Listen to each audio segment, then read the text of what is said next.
దానికి రేట్లు కూడా మనకి వర్కౌట్ కావాలి కదా. పోనీ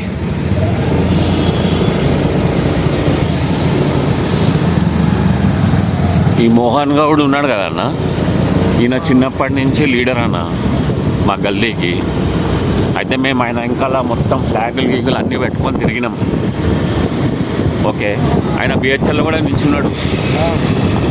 మనకేదైనా కావాలనుకో మనకి కూడా వెళ్ళిపోయాడు. అర్థమైందని.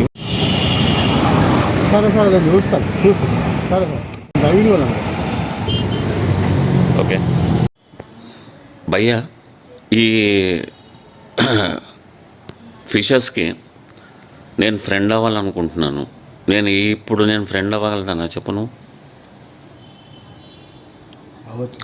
నేను ఇస్కాన్లోకి వెళ్ళేటప్పుడు లోపల టెంపుల్లోకి ఒక్కసారి నా గురించి నువ్వు మా ప్రవీణ్ సార్కి చెప్తావా?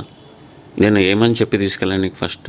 నువ్వు జాయిన్ అయిన సెకండ్ డే అది చెప్పు స్టోరీ. ఎంత బాగా నువ్వు మెమరీ ఉంది, వివరించగలుగుతావు చూద్దాం.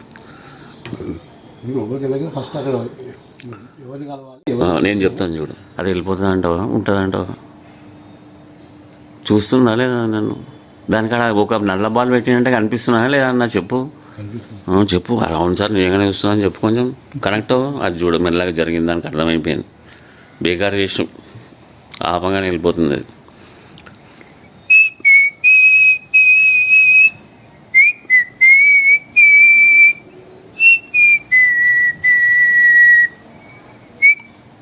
ఈయన మా క్లాస్మేట్ ప్రవీణ్. హాయ్ ప్రవీణ్. ప్రవీణ్ గారు బక్కగా అయిపోయాడు, 10th క్లాస్ ప్రవీణ్ లాగా అయ్యాడు. అందుకే వాడు తలకాయ తీశాను. అసిస్టెంట్ రాజు గారు ఫోన్ బిజీ ఉన్నదా? ఎవరు మాట్లాడండి, పర్వాలేదు. అది దాక్కుంది ఫిష్. సో నేను ఒక మ్యూజిక్ క్లాస్, గిటార్ క్లాస్ మా ఫ్రెండ్కి నేర్పించడానికి ఫ్రీగా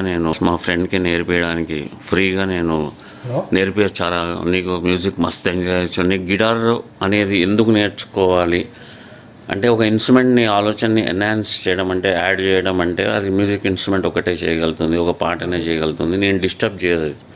నీ ఆర్కిటెక్చర్ డ్రాయింగ్ అయితే దాన్ని ఇంకొంచెం మంచిగా ఇస్తుంది. నీ ఇంజనీరింగ్ ఐడియా అయితే దాన్ని ఇంకొంచెం మంచిగా ఇస్తుంది. ఏదైనా కానీ ప్లస్ చేస్తుంది.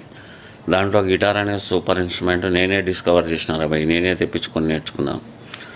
సో నువ్వు ఇంట్రెస్టెడా అని అడిగితే చెప్పాలి నువ్వే. ఇంట్రెస్ట్ మస్తు ఉంటుంది, మజా వస్తుంది. తీసినావా స్టార్ట్? చిన్నప్పుడు నేను ప్రవీణ్ గాడని పిలుస్తాడు మా క్లాస్మేట్.